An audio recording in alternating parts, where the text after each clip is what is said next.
नमस्कार, मैं हूं मृत्युंजय कुमार झा और कमोडिटी सुपरफास्ट में आपका स्वागत है। और सबसे पहले हम बात करने जा रहे हैं कमोडिटी बाजार से जुड़ी हुई एक बड़ी खबर की। और खबर यह है कि ताजा खबर यह है कि सोपा, जो कि सोयाबीन का सबसे बड़ा एसोसिएशन है, सोपा ने सेबी को चिट्ठी लिखी है और ये कहा है कि सोयाबीन के वायदा कारोबार को तत्काल प्रभाव से रोक दिया जाए, बंद कर दिया जाए, सस्पेंड कर दिया जाए। जी हां, आप बिल्कुल ठीक सुन रहे हैं।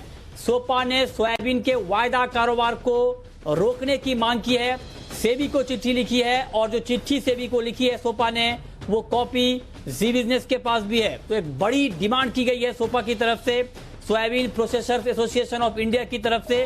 और ये आरोप लगाया गया है कि सोयाबीन के वायदा कारोबार में बड़े पैमाने पर सट्टेबाजी हो रही है, जो कि मार्केट के हित में नहीं है। लिहाजा इसको कम रोकने के लिए तत्काल प्रभाव से वायदा को रोका जाए या फिर जो मार्जिन है वो 25% तक बढ़ाई जाए, ये डिमांड की गई है। इस पर बातचीत करने के लिए हमारे साथ सोपा के ईडी डीएन पाठक साहब हैं फोन लाइन पर। पाठक जी, बहुत बहुत स्वागत है आपका। ये ऐसा क्यों लग रहा है आपको कि सोयाबीन के वायदा कारोबार में सट्टेबाजी हो रही है? देखिए मृत्युंजय जी, हमने कुछ फैक्ट दिए हैं वहाँ पे, कुछ प्राइसेस के। मेरे पास और भी हिस्टोरिक डेटा है। जिस तरह से कीमतें रोज बढ़ रही हैं उसका कोई औचित्य नहीं, कहीं से दिखता नहीं है। क्रॉप नंबर सबके सामने है, सरकारी क्रॉप नंबर सबके सामने है, डिमांड सप्लाई सबके सामने है, फिर भी ये वायदे में रोज बढ़ता चला जा रहा है। इसके रिजल्ट क्या हो रहा है कि हमारे प्रोसेसर्स को माल नहीं मिल पा रहा, जबकि माल मार्केट में बहुत सारा है। ऑलरेडी बातें होने लगी कि ये 5,000 पे हो जाएगा, फिर 6,000 हो जाएगा। बड़े ग्रुप्स में घूम रहा है कि और ले लो 6,000। और जो लोग सट्टे में लगे हुए हैं उनका सोया बिजनेस से कुछ लेना देना नहीं है, उनका बिजनेस भी और है, क्योंकि डीप पॉकेट है, पैसे कहीं से कमा लिए हैं। ये वैसे ही बात है जैसे पहले कभी किसी जमाने में कैस्टर में हुआ था। ये उसी तरह का एक स्कैम बनता नजर आ रहा है मुझे। और इससे क्या हमको इतना नुकसान हो रहा है सोया प्रोसेसर को कि प्लांट नहीं चल पा रहे हैं। हाँ, ये आपने बहुत अच्छा, आपने कुछ प्रूफ सेबी को दिए हैं क्या सट्टेबाजी के? देखिए, हमारे प्रूफ सट्टेबाजी सेबी के पास सब इंफॉर्मेशन होती है, हमारे पास प्रूफ नहीं होता। प्रूफ तो सिर्फ अगर वो इन्वेस्टिगेट करेंगे तो ही पता लगेगा कौन पार्टी है, क्या कर रही है। ये इन्फॉर्मेशन तो कॉन्फिडेंशियल होती है, या तो सेबी के पास होगी या फिर एनसीडीएक्स के पास होगी। लेकिन जो प्राइस मूवमेंट है जो हमने उनको दिया है, पिछले 15 दिन में 2850 रुपए पर टन की कीमत बढ़ गई है। आप मुझे बताइए ऐसा क्या हो गया है जो इतनी कीमत बढ़ गई है, जबकि हमको हिंदुस्तान की सप्लाई डिमांड बिल्कुल मालूम है। हाँ, ठीक बात है। लेकिन कुछ लोग ये कह रहे हैं कि क्रॉप को डैमेज है, विदेशी बाजार में भी दाम बढ़े हैं, उसका इम्पैक्ट है। इस दलील में दम है क्या? देखिए, विदेशी बाजार में दाम बढ़े, आपको देखिए विदेशी बाजार में दाम थोड़े बढ़े हैं मुझे मालूम है, लेकिन हिंदुस्तान की जो क्रॉप सिर्फ 3% है, हमारा पूरा धंधा 3% है। वो 366 लाख टन की क्रॉप में 3% को क्या असर पड़ता है। और हमारी अपनी डिमांड सप्लाई हमको मालूम है कि अब एक्सपोर्ट साल कर नहीं पाएंगे, इस कीमत पे एक्सपोर्ट होने से रहा। 105 लाख टन की क्रॉप है, आप थोड़ा कम थोड़ा ज्यादा मान लीजिए इसको, वेरियस एस्टिमेट्स हैं, लेकिन ये तो पक्का है कि पिछले साल की 93 लाख टन से क्रॉप काफी ज्यादा है। पोल्ट्री की डिमांड जितनी है उतनी हमको मालूम है। तो ये क्रॉप जाएगी कहाँ? ये तो सबको पता है कि फंडामेंटल्स कुछ भी नहीं है। लास्ट ईयर क्या हुआ था? Prices went up to 4600, then they came down, there was no reason for the price to go up. इस बार भी यही हो रहा है कि सीजन के शुरू में मार्केट पूरी खराब कर दी उन्होंने, अब हम खरीद नहीं सकते। अब ये जिन्होंने सट्टेबाज ने माल लेके रखा हुआ है, अब ये बाद में उससे मुनाफाखोरी करेंगे, ये हो रहा है। अच्छा, लेकिन पाठक जी, एक चीज मैं जानना चाहता हूं कि ताजा हालात क्या हैं जो यहाँ पे जो अराइवल हो रही है या जो क्रॉप है सोयाबीन की, अभी ताजा आंकड़े क्या हैं आपके? क्या उत्पादन की उम्मीद की जाए? लास्ट ईयर के मुकाबले ज्यादा है, कम है, क्या है?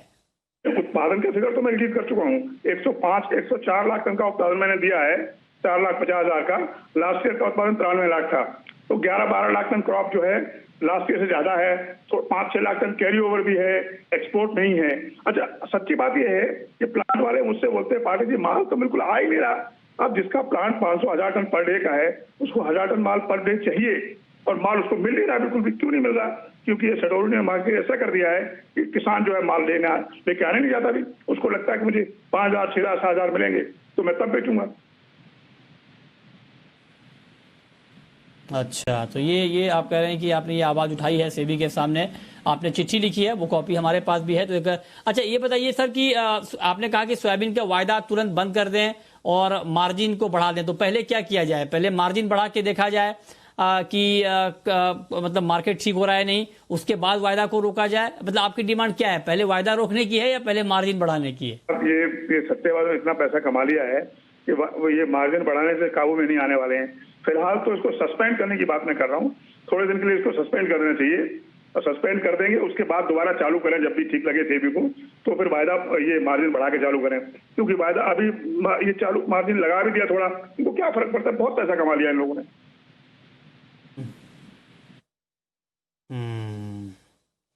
चलिए, बहुत शुक्रिया डीएन पाठक साहब आपका हमारे साथ जुड़ने के लिए। तो आपने बहुत बड़ा आरोप लगाया है और आपने साफ साफ कहा है कि बहुत बड़े पैमाने पर सट्टेबाजी हो रही है सोयाबीन की कीमतों में। इसके प्रमाण हैं, 15 दिनों में दाम आप कह रहे हैं कि 2800 रुपए से ज्यादा बढ़ गए हैं। ऐसा क्या हो गया कि दाम इतने बढ़ गए हैं? और आपने सेबी को चिट्ठी लिखी है कि वायदा को तुरंत सस्पेंड किया जाए ताकि मार्केट नॉर्मल हो।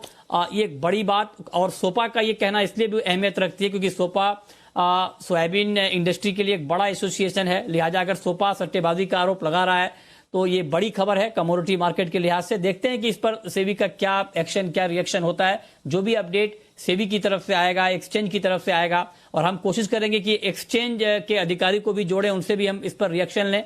तो जो भी अपडेट आएगा हम आप तक सबसे पहले पहुंचाएंगे। बहुत शुक्रिया डीएन पाठक साहब आपका हमारे साथ जुड़ने के लिए और इस खबर पर डिटेल में, विस्तार में बातचीत करने के लिए। तो सबसे पहले ये खबर आप जी बिजनेस पर देख रहे हैं कि सोयाबीन के वायदा कारोबार को रोकने की मांग, मतलब खत्म, बंद करने की मांग सोपा ने की है।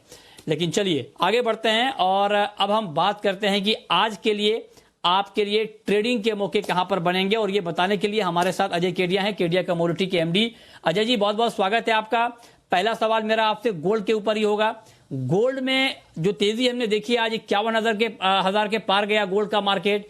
क्या गोल्ड में अभी भी तेजी की गुंजाइश बची हुई है, बनी हुई है, और खरीदना चाहिए? Good evening Nitin ji. Definitely शुक्रवार के सेशन भी मैंने कहा था कि जिस ढंग से मार्केट में एक थोड़ा सा इंटरनेशनल में हमने देखा मोमेंटम बना है और $1920 के ऊपर होल्ड करना काफ़ी बड़ा इंपॉर्टेंट ट्रिगर है। डोमेस्टिक मार्केट में मैंने कहा था कि 51,100 के ऊपर इमीडिएटली नहीं लग रहा, लेकिन 51,100 के ऊपर निकलता है तो और तेजी बन सकती है। तो आज मॉर्निंग से हमने एक स्टेबिलिटी के साथ ट्रेड करे क्योंकि यूएस मार्केट में भी कुछ हॉलीडे मोड बना हुआ है, बट ओवरऑल मुझे लगता है 51,000 के ऊपर मेंटेन है तो गोल्ड बिल्कुल बाय करके चलना चाहिए। अगला पड़ाव जो रहेगा वो 51,400 का रहेगा। ठीक है, तो ये रहा है आपकी गोल्ड के ऊपर। इसके अलावा अजय जी, क्रूड का मार्केट आपको कैसा लग रहा है? कच्चे तेल में अगर ट्रेड करना हो तो किस तरह का ट्रेड अभी लेना चाहिए?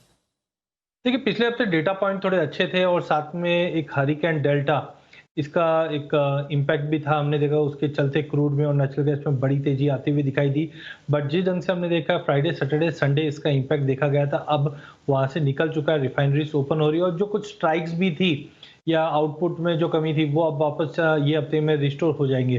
तो आई थिंक अपसाइड थोड़ा कैप ही रहेगा जब तक 3,020 के ऊपर सस्टेन नहीं करता है। तो मुझे लगता है आज के लिए 2950 is a good range to take short. यहाँ पे बेचना चाहिए, जो 2850-60 तक का लेवल हम क्रूड में देख पाएंगे। ओके, तो आप कह रहे हैं क्रूड में गिरावट बढ़ेगी, 2860 का टारगेट होगा इमीडिएट, 3020 के स्टॉप लॉस के साथ आप ट्रेड कर सकते हैं। निकल का मार्केट आपको कैसा लग रहा है और क्या निकल में अभी बाइंग का मौका है?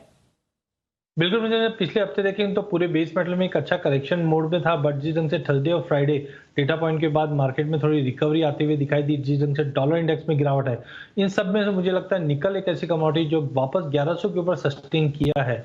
तो टाइमिंग मुझे लगता है कि प्राइजेस में बड़ी तेजी तो नहीं पकड़ रहा हूं मैं, बट हाँ 1130 से 1140 तक का एक शॉर्ट टर्म जंप देखने मिल सकता है। तो निकल को आज आप 1112 पे लेके चलिए, जो अप साइड में मुझे लगता है 1128 से 1130 तक का लेवल दिखा देगा। ओके, मस्टर्ड में क्या किया जाए अजय जी? मस्टर्ड में आपको लगता है कि अभी बाइंग करके चलना चाहिए या आपको लगता है कि दाम बहुत बढ़ गए हैं, अब यहां से बहुत ज्यादा ऊपर जाने की गुंजाइश नहीं है? क्या लगता है आपको? देखिए, टू बी वेरी फ्रैंक, पूरे एडिबल ऑयल पैक में जिस ढंग से बेतहाशा तेजी आई है, यहाँ पे बाइंग करना बहुत कॉशियस है, बट जिस ढंग से हम देख रहे हैं कंटिन्यू एक बेस बना के प्राइजेस चल रहा है, तो अनलेस एंड अनटिल 5400 का लेवल नहीं ब्रीच करता है, मुझे लगता है एक इंट्राडे के हिसाब से लेना चाहिए जो 5560 का लेवल दिखा दे, बट कोई भी लॉन्ग पोजीशन एडिबल ऑयल में कैरी ना करे। प्राइजेस ऑलरेडी ओवरशूट कर चुके हैं। हाँ ठीक बात है। आप कह रहे हैं कि अब यहाँ पर कैरी ना करें क्योंकि दाम बहुत बढ़ चुके हैं, तो अब यहाँ से बहुत ज्यादा ऊपर जाने में रिस्की है मार्केट थोड़ा। ठीक है, कॉटन सीड ऑयल केक, यहाँ पर किस तरह का ट्रेड आप देख रहे हैं? ठीक, कॉटन सीड ऑयल केक में इनिशियली हमने काफी बड़ी गिरावट आते हुए देखी थी। अब प्राइस 1800 के बेस से उठा है। नो डाउट थोड़े से सप्लाई कंसर्न्स हमने बीच में आते हुए देखे थे। अब प्राइसेस को थोड़ा बहुत सपोर्ट मिला है डिमांड को लेकर। डेयरी इंडस्ट्री भी ओपन हुई है, तो मुझे लगता है कि कॉटन सीड ऑयल केक 1880 की रेंज में लेके चलिए। इमीडिएट टारगेट 1940 का रहना चाहिए। ओके, तो ये 5 कॉल जहां पर आप ट्रेड ले सकते हैं। चलिए अब हमारे साथ राहुल जैन साहब जुड़ रहे हैं मनावर से। पूछिए राहुल जी। लक्ष्मी जी, मेरा ये सवाल था कि जब चांदी 78 जाती है तो हमारे टारगेट 1 लाख के आने लगते हैं, जब 62 आती है तो टारगेट 50,000 के आ जाते हैं। तो इतना फंडामेंटल में चेंज आता है क्या? अब आगे क्या करना चाहिए, क्या लग रहा है दीपावली तक या 3 महीने आता तक? है सर, चांदी में तो बिल्कुल आता है। हाँ ठीक है, चांदी में तो वाकई ऐसा होता है। चांदी में तो फंडामेंटल जब आते हैं तो अचानक तेजी के आ जाते हैं, और जब कमजोर होते हैं तो अचानक कमजोरी के आ जाते हैं। तो ये चांदी का मार्केट तो वाकई बहुत ज्यादा वोलेटाइल है, उतार चढ़ाव वाला मार्केट है। लेकिन आप जानना चाह रहे हैं कि दिवाली तक क्या होगा प्राइस, तो बताइए अजय जी, दिवाली तक चांदी का प्राइस क्या हो सकता है? बिल्कुल मिथुन जी, अगर हम बात करें फंडामेंटल्स की तो काफ़ी ज़्यादा हमने देखा वॉलिटिलिटी पिछले 2-3 महीनों में डेटा पॉइंट को लेकर रहा है। चाहे स्टिमुलस पैक की बात करें, चाहे डोनाल्ड ट्रंप के हेल्थ की बात करें, या इंडिया यूएस और चाइना के टेंशन की बात करें। टाइमिंग मुझे लगता है कि देखिए चांदी में परपेचुअल अगले 1 साल तक मैं काफ़ी तेज़ी में हूँ। अभी भी फंडामेंटल लॉन्ग टर्म के अच्छे हैं, बट शॉर्ट टर्म में थोड़ा-थोड़ा प्रॉफिट होगा। अगर दिवाली तक की अगर हम बात करें तो एज़ ऑफ नाउ हमें लगता है कि 68 से 69,000 तक का लेवल हम दिवाली पे देख पाएंगे, जो करीबन अगले 1-1.5 महीने के अंदर ये लेवल दिखने चाहिए। ठीक है, अगला सवाल है विष्णु का। पूछिए विष्णु जी।